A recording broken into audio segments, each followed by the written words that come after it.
Só para você ter clareza, o ML é a notação mais conhecida que existe, ela é muito popular, ela foi muito disseminada nos últimos 30 anos, ensinada em todas as universidades, e é muito comum no dia a dia a gente ver ali diagramas da UML sendo utilizadas para explicação de negócio, para explicação de como funciona uma aplicação, e de cara é por isso que é importante você conhecer diagramas de sequência.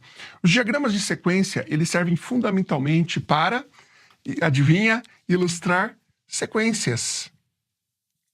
E o que eu estou querendo dizer com isso? Ele ajuda na modelagem dos sistemas, tá? E identificando, mostrando para o desenvolvedor ou para quem quer que venha fazer ali uma aplicação, qual que é a ordem, qual que é a sequência, a passagem de bastão entre uma caixinha e outra, tudo bem? Então, era muito comum a gente representar um caso de uso, né? A gente tinha o desenho de um diagrama de caso de uso, e em cima do diagrama de caso de uso, era feito ali, por exemplo, a sequência da passagem de bastão dentro do sistema, entre as camadas do sistema, até chegar, por exemplo, lá no banco de dados. Então se tinha ali a visão do processamento todo acontecendo, aonde que ficava cada regra de negócio, né, em que parte, e também se tinha ali uma visão clara dos componentes que eram utilizados. Então se eu utilizava ali um banco de dados, se eu utilizava uma ferramenta, por exemplo, onde eu tinha ali persistência de arquivos, um file server, um FTP, por exemplo, né? Ou outro componente desse tipo, tá? Então era muito comum se usar para isso, e hoje em dia a gente tem mais complexidade, mais caixinhas, o que faz o diagrama de sequência em alto nível, né, um pouquinho mais alto nível, ser muito útil também. E antes de irmos lá para o meu iPad, onde nós vamos ver um diagrama de sequência, entender todos os conectores, entender como funcionavam antigamente os desenhos de diagrama de sequência e como funcionam hoje em dia, vamos falar um pouquinho sobre os prós e os contras de você entender, conhecer e trabalhar também com diagramas de sequência. O primeiro ponto pró é que nós temos clareza de como vai funcionar a sequência das coisas, a visualização da interação entre todos os componentes, que é o grande propósito do diagrama de sequência. Então nós temos essa visão muito clara, o que facilita e facilita muito depois no futuro em uma manutenção ou até mesmo no momento da construção para entender como vai funcionar a interação entre os objetos. A segunda grande vantagem é que ele apoia e apoia demais na especificação de um sistema, na modelagem de um sistema. Então quando o nosso analista de sistemas ou analista ali de negócio representa o negócio em um diagrama de sequência, fica muito mais claro para quem vai implementar como funciona a regra de negócio, a sequência da regra de negócio acontecendo nos mais diversos componentes que nós temos dentro de um sistema. E o terceiro grande ponto positivo é que um diagrama como este ajuda na colaboração e na comunicação entre os integrantes de um time, por exemplo. Isso porque fica bem claro, né, como a gente já falou, toda a regra de negócio, a sequência em que o negócio acontece, e em uma visão gráfica, tudo fica mais fácil. Quando a gente desenha, né, como já tem aquele velho ditado, né, não está claro, desenha, em um desenho fica muito mais fácil e fica mais divertido o trabalho em geral, beleza? Porque você consegue entender melhor, fica mais suave ali o entendimento do software, a documentação do software. Quando está tudo só escrito texto, muitas vezes desencoraja as outras pessoas, os desenvolvedores, os colaboradores, a ler e a entender. Em um diagrama, tudo fica mais intuitivo, né? O diagrama ele convida os profissionais ali a interpretá-lo. Então, por isso, é uma grande vantagem trabalhar sempre com diagramas, e um diagrama como esse, que é super conhecido, mais ainda. E quais são os contrapontos de se trabalhar com um diagrama como esse? O primeiro deles é a complexidade. Por que a complexidade, Pisani? Embora o diagrama ele seja relativamente simples, à medida que eu tenha um caso de uso ali complexo para ser representado, vão ficando muitos elementos e acaba ficando até um pouquinho difícil de você ler se você não tiver ali impresso o seu diagrama em uma folha ali A0, por exemplo, tá? Eu já vi diagramas de sequência precisar ser impressos literalmente em uma folha A0, bem grande, colocado ali numa parede, para ficar claro. Era, no caso, um motor de regras, e era muito complexo, tinha muitas interações, e aí foi necessário colocar em uma folha, né, A0, colado em uma parede. Então esse acaba sendo um grande problema desse tipo de diagrama, porque você precisa ter uma visão do topo do diagrama para você conseguir entender o que está acontecendo lá embaixo, muitas vezes, lá nas últimas linhas dele, lá no finalzinho dele, tá bom? Ele é lido sempre da esquerda para a direita e de cima para baixo. Então, por isso, e como ele trabalha com timelines, a gente já vai ver isso também lá no meu iPad, acaba ficando um pouquinho complicado mesmo a leitura se você não conseguir dar um zoom ali, toda hora ficar dando zoom, né, para ver o começo e o final do diagrama, beleza? O segundo ponto negativo é a manutenção. Um diagrama como esse pode ficar muito complexo para ser mantido. Isso porque, como nós falamos, se ele tiver muitos elementos ali, tiver muitas passagens de bastão, fica realmente complicado depois no futuro, à medida que você evolui o seu sistema, por exemplo, alterar o seu diagrama de sequência. A alteração dele por si só já é um pouquinho complicada, tá bom? Porque imagina que eu preciso colocar um passo ali no meio do meu diagrama de sequência, de um grande diagrama de sequência.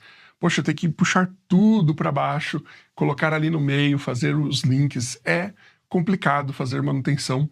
Em um diagrama simples não, mas em um diagrama complexo, grande, é complicado. E o terceiro ponto contra desse tipo de diagrama é que ele é muito bom para detalhar ali uma interação específica, a sequência de acontecimentos específica, pequenininha, mas ele não é bom para você detalhar uma visão de alto nível.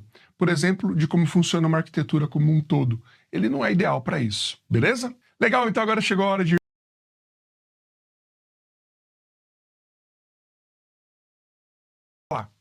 Legal, então agora aqui no meu iPad vamos falar sobre os conectores e os elementos do diagrama de sequência. Bacana? Bom, o diagrama de sequência ele é composto fundamentalmente por timelines, que são esses risquinhos aqui que a gente está vendo, tá bom? E por elementos como esse aqui na ponta da nossa timeline, tá bom? Então a gente tem a timeline aqui e nós temos aqui na ponta o grande elemento que nós temos, o ator, o objeto e por aí vai, tá bom? O primeiro elemento é esse aqui que nós estamos mostrando, que é o nosso user aqui, beleza? O user aqui ele serve para representar o nosso ator do caso de uso, beleza? É alguém que vai fazer algum tipo de interação com o nosso sistema. Esse é o nosso usuário, o user aqui, ou ator, beleza? Então sempre que tivermos aqui o papel, a figura do usuário, né, ou do ator lá do caso de uso, é assim que a gente representa aqui no diagrama de sequência, beleza? Lembrando que sempre precisa ter aqui essa linha riscadinha, que é a timeline. Ela vai, né, até onde o usuário tiver interações ali com o sistema, até onde tiver comandos desse usuário no sistema. Daqui a pouquinho a gente fala como funciona, tá? Essa parte de comandos do nosso usuário. Por hora é importante entender que tem a timeline aqui, né, a linha da vida nossa aqui, e a gente tem os elementos na ponta. O primeiro deles é o nosso usuário. Na sequência, nós temos aqui a nossa boundary. E o que é a boundary? A boundary, ela é um elemento que serve para representar interfaces, por exemplo, tudo bem? Interação direta ali com o nosso usuário. É para isso que ela serve basicamente. É um elemento que representa telas, APIs, a gente pode representar hoje em dia, tá? E por aí vai. Tudo que tiver interface com atores e também pode ser ali com outros sistemas, beleza? Na sequência, nós temos o control, tá? É muito utilizado para controller esse carinha aqui.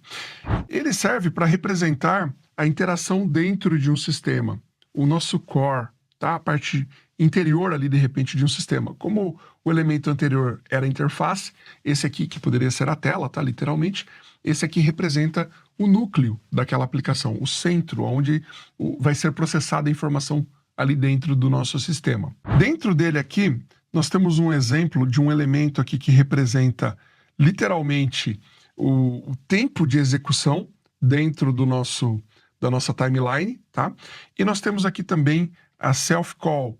Essa self-call, ela serve aqui para representar uma mensagem que acontece dentro dessa timeline. Uma interação entre a timeline nossa aqui, né? O que está acontecendo aqui, nesse espaço de tempo, com ele mesmo, as interações que estão acontecendo aqui dentro.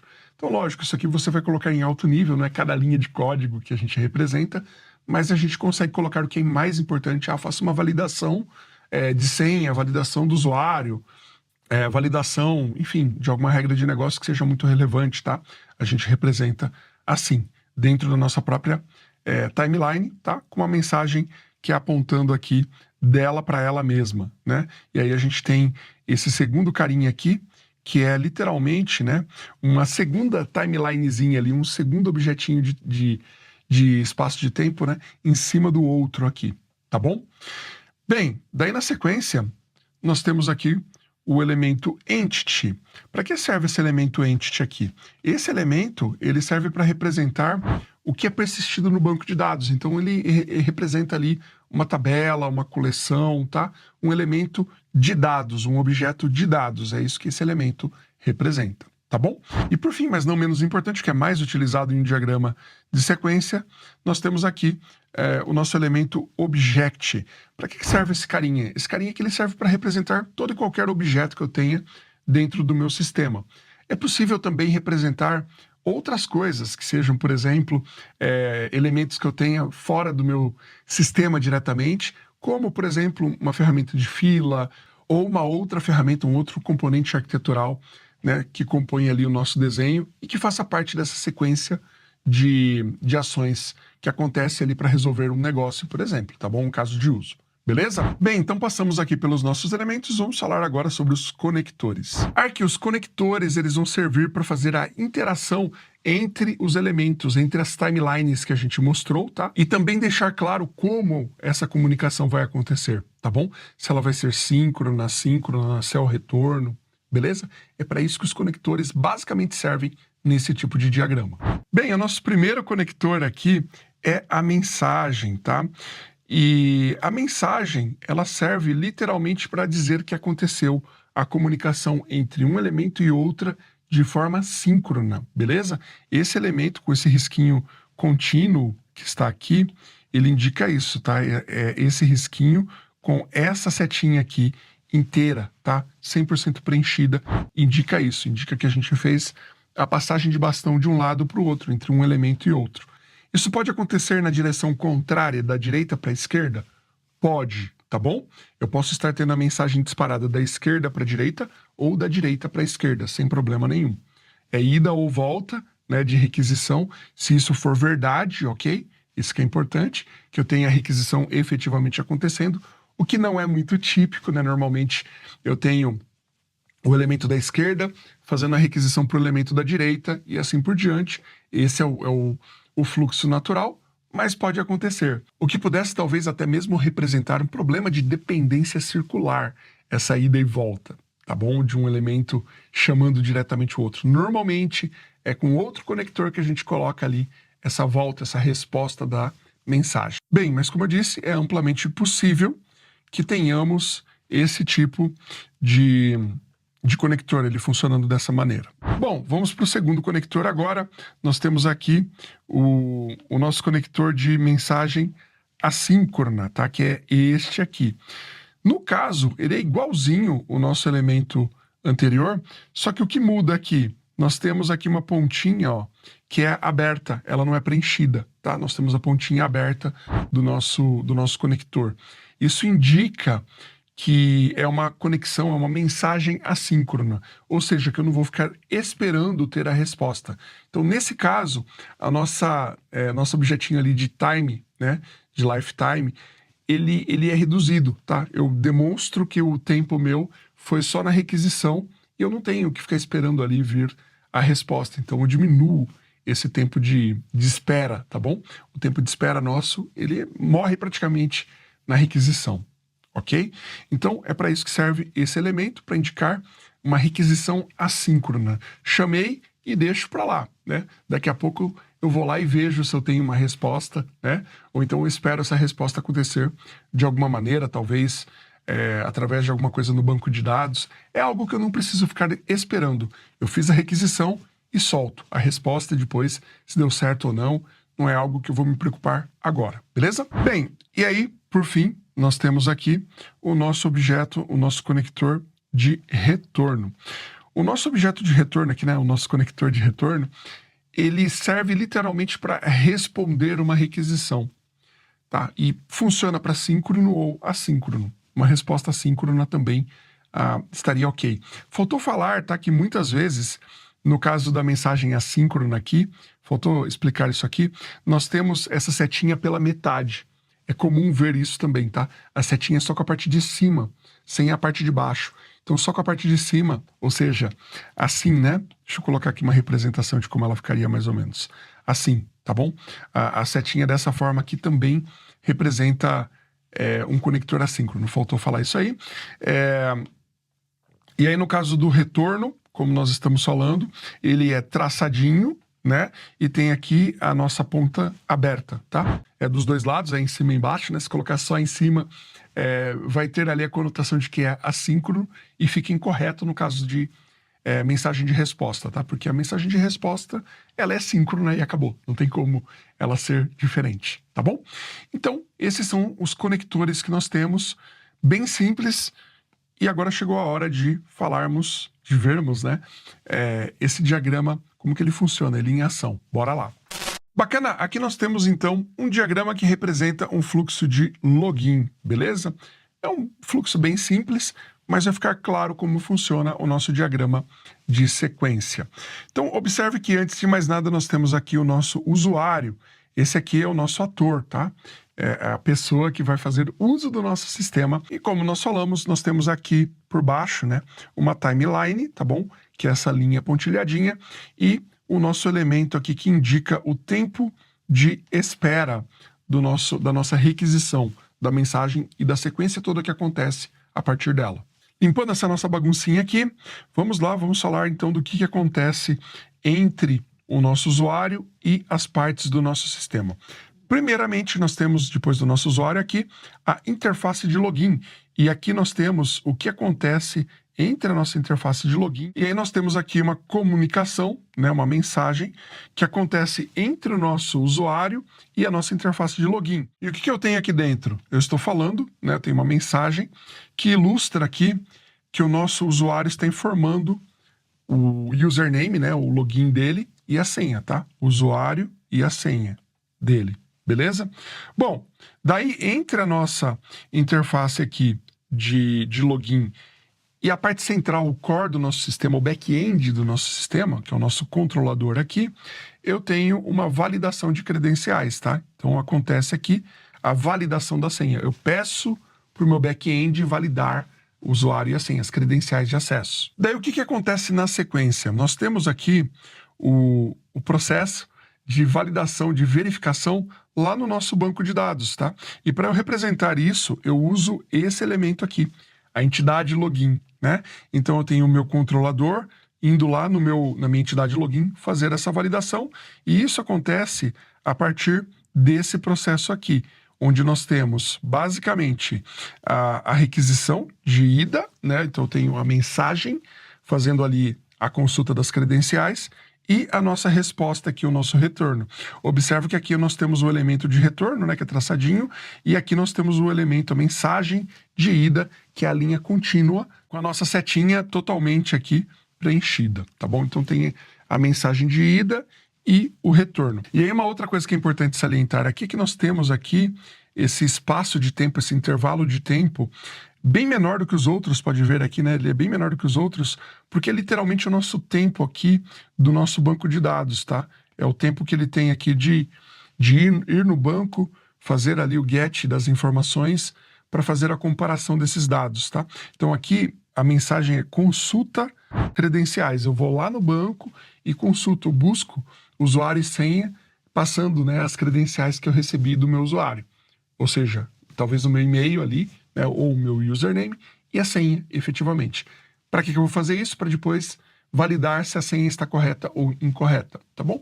Muitas vezes eu nem passo a senha, eu vou passar ali somente o meu usuário, né? A senha talvez ela esteja encriptada e eu não vou usar ela como parâmetro aqui de busca. Nem é uma boa prática, na verdade. É que alguns sistemas no passado não utilizavam criptografia das informações de senha, por exemplo. Era comum você salvar a senha totalmente descriptografada ali. Quem tinha acesso ao banco tinha acesso também à senha de todo mundo. Mas isso no passado bem longe, tá? Tem muito tempo que a gente já tem boas práticas de criptografia. Bom, falando então do que acontece na sequência do nosso retorno aqui. Após a gente retornar da nossa sequência, tá? Voltou aqui do nosso retorno, eu tenho aqui a validação das credenciais, tá? E essa validação ela acontece aqui, ó, nesse pequeno espaço aqui de tempo, tá bom? É esse pequeno espaço aqui que ilustra esse retorno, essa validação do que retornou da nossa entidade de dados. E observa que nós temos aqui, por exemplo, a soma do tamanho da requisição anterior, que veio lá de trás, tá? Com esse tempo aqui, ó, a gente tem ele aqui, né? E aí nós temos mais esse tempo aqui dessa validação. E por fim nós temos o tempo de retorno. Então, essa timeline aqui do controlador, ela acaba sendo bem grande, bem maior do que essa aqui da nossa entidade de login. Tá? E lembra que eu falei do problema de um diagrama desse aqui precisar você subir, né, para ver a parte de cima, ficar rolando, né?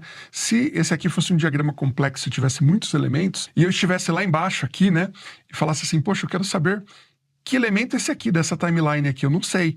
Eu preciso vir aqui para cima para ver. Vou ter que rolar, né?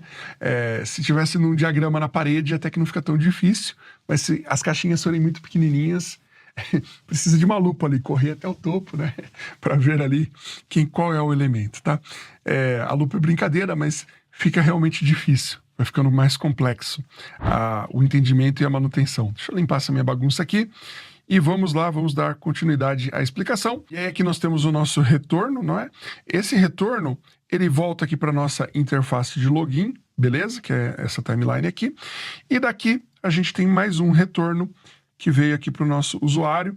Perceba que, novamente, né, como a gente estava falando, nós temos aqui o maior tempo de todos do nosso usuário, tá? A timeline do nosso usuário, olha o tamanho dela aqui, em comparação com essa aqui, né, que é a menorzinha, é a conexão lá com o nosso banco de dados. Tá? Então eu vou tendo essa timeline, ela vai somando, né? Aqui eu tenho a somatória de todas as requisições que aconteceram aqui, de todas, né? Aí eu tenho mais o tempo de resposta, mais a validação, mais essa resposta, mais essa. Fica todo esse carinha aqui, ele fica grande, né? Então ilustra todo o meu tempo de ida e volta. É o tempo computacional, não necessariamente o tempo... Isso aqui não representa segundos, né? Mas representa o tempo computacional. Então tem toda a latência aqui, dá para ter uma visão de que é onde eu tenho maior espera. Se vai ser grande ou pequena, né, para o nosso usuário, talvez sejam milésimos de segundos isso aqui. Mas, computacionalmente falando, é onde eu tenho mais esforço. Bacana? Então deu para a gente ver aqui um diagrama de sequência, né? Com todo o processo aqui, falando de todas as camadas. A gente falou aqui do nosso usuário, falamos da nossa interface de login, do nosso controlador do back-end, né, que é o front, aqui é o back, e a nossa camada de dados. Era bem comum representar sistemas assim antigamente. E até mesmo na época que se adotou a arquitetura MVC, né, que não era só para front-end, antigamente o MVC era completo, né? Tinha view sendo a camada de front-end, o Windows Forms, por exemplo, né, o Forms, o formulário ali era a nossa view, né? A controller era a parte de back-end de dentro de um sistema que era ali basicamente client-server, né? E a gente tinha a camada de dados, que também ficava dentro dela e fazia comunicação diretamente ali com o banco de dados. Bem, e como é que fica uma visão como essa nos dias atuais?